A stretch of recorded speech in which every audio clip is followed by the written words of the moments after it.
കള്ളൻ വിജയൻ ലേഖന വിവാദവുമായി ബന്ധപ്പെട്ട് ദേശാഭിമാനി വാരാന്ത പതിപ്പിന്റെ ചുമതലയുണ്ടായിരുന്ന എഡിറ്റർ കെ.ആർ. അജയൻ രാജിവെച്ചു. രാജിവെക്കുകയോ അവധിയിൽ പോവുകയോ ചെയ്യണമെന്ന് ദേശാഭിമാനി പത്രാധിപ സമിതി അദ്ദേഹത്തെ അറിയിച്ചിരുന്നു. തുടർന്ന് വിവിധ തലത്തിൽ നടന്ന ചർച്ചകൾക്കൊടുവിലാണ് കെ.ആർ. അജയന്റെ പടിയിറക്കം. കള്ളൻ വിജയൻ ലേഖന വിവാദത്തിൽ ദേശാഭിമാനി വാരാന്ത പതിപ്പ് മുൻ എഡിറ്റർ കെ.ആർ. അജയൻ രാജിവെച്ചിരിക്കുകയാണ്. നേരത്തെ വാരാന്ത്യ പതിപ്പിന്റെ ചുമതലയിൽ നിന്ന് ഇദ്ദേഹത്തെ മാറ്റിയിരുന്നു. ഒന്നുകിൽ രാജി അല്ലെങ്കിൽ നീണ്ട അവധിയായിരുന്നു ആവശ്യപ്പെട്ടിരുന്നത്.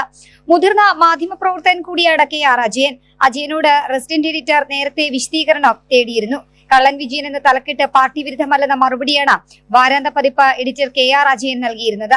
തലക്കെട്ട് മാറ്റാൻ ആവശ്യപ്പെട്ടിട്ടും തയ്യാറാകാതെ മാധ്യമങ്ങൾക്ക് വിവരം ചോർത്തിയെന്ന് കാണിച്ചാണ് വാരാന്ത പതിപ്പ് എഡിറ്റർക്ക് റെസിഡന്റ് എഡിറ്റർ കാരണം കാണിക്കൽ നോട്ടീസ് നൽകിയത്. ദേശാഭിമാനി മുഖ്യ കള്ളൻ വിജയനെ കുറിച്ചുള്ള ലേഖനം സാമൂഹിക മാധ്യമത്തിൽ കഴിഞ്ഞ ദിവസം മാധ്യമപ്രവർത്തകൻ പ്രസിദ്ധീകരിച്ചിരുന്നു. കള്ളൻ വിജയൻ, ധന്യ, നാടകഗ്രാമം, മുത്തിപ്പാറ PO എന്ന അതേ തലക്കെട്ടിൽ തന്നെയാണ് ദേശാഭിമാനിക്ക് വേണ്ടി എഴുതിയ TC രാജേഷ് ലേഖനം ഫേസ്ബുക്കിൽ ഇട്ടത്. പുല്ലമ്പാറയിലെ അറിയപ്പെടുന്ന നാടക പ്രവർത്തകൻ വിജയനെ കുറിച്ചുള്ള ലേഖനത്തിൽ പാർട്ടി വിരുദ്ധമായ ഒന്നുമില്ല.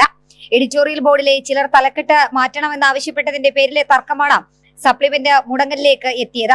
ലേഖനത്തിന് പറ്റിയ തലക്കെട്ട് കള്ളൻ വിജയൻ എന്ന് തന്നെയാണെന്നായിരുന്നു വാരാന്ത പതിപ്പ് എഡിറ്റർ കെ.ആർ. അജയന്റെ നിലപാട്.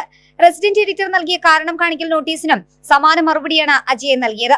പുറത്തെല്ലാം നിഷേധിക്കുമ്പോഴും സൺഡേ സപ്ലിമെന്റ് പിൻവലിച്ച പ്രശ്നം പാർട്ടിക്കകത്ത് നീറുകയാണ്. ജനം, തിരുവനന്തപുരം.